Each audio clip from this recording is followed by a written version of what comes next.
notification bell to never miss a video from Foreign Admits. Are there any other scholarship options that you have, tried for? So there are cross scholarship, Erasmus scholarship, as well as in Turin. So if a student is studying 2 semesters at Turin, they will be eligible for Turin scholarship as well. So there are Okay. so many scholarship opportunities over here.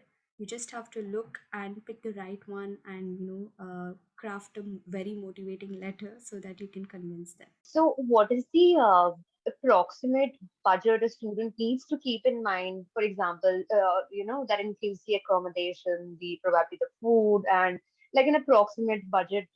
If you can give an estimate, so that our students can also get to know, okay, this is something I have to be prepared for. Because people usually, okay, once the university is chosen, the course is done. Now what? Now I have to think about the finance options and what am I going to spend. So, how is it like? So, if I'm talking about Turin, the accommodation and the cost of living over there is much cheaper. And I personally had a huge studio to myself, and it was a student accommodation. We had a library, we had game plays. It was so nice, and it cost me around 650. But typically, if you want a smaller studio and if you just want to live in a flat with someone else, it would cost around 400 euros. Okay. And the cost of living over there, if you see, I suggest maybe in Turin, an average person would spend around 800 euros, Okay. 600 to 800 euros, depending on their expenses, obviously. And the transport there is 25 euros monthly.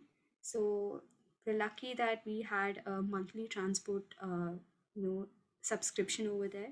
Okay. And coming to France, we have a housing aid, which is called CAF for the students in France. So right now, I'm staying in a flat with 5 people, and for each room we pay 600, and through CAF we get 200 back from the government. So it's basically costing me 400 in all. And I must say Paris is quite expensive, so I would suggest a budget of 1,000 would be is I mean is what you expect in Paris. So, most of the students have this question. So, while we are studying, people want to work part time so that they can, manage their expenses. So, are there ample amount of opportunities for part time jobs, or that culture just doesn't exist? How is it? So over here at ESCP, I am only talking about ESCP because other Hmm. universities have different options. But at Yes. ESCP, since a student does not stay for 1 year at a stretch in a particular country, for international students, it is hard to find external part time opportunities. But I was lucky enough that I got a part time opportunity as a teaching assistant at ESCP, and I must say the pay is really good.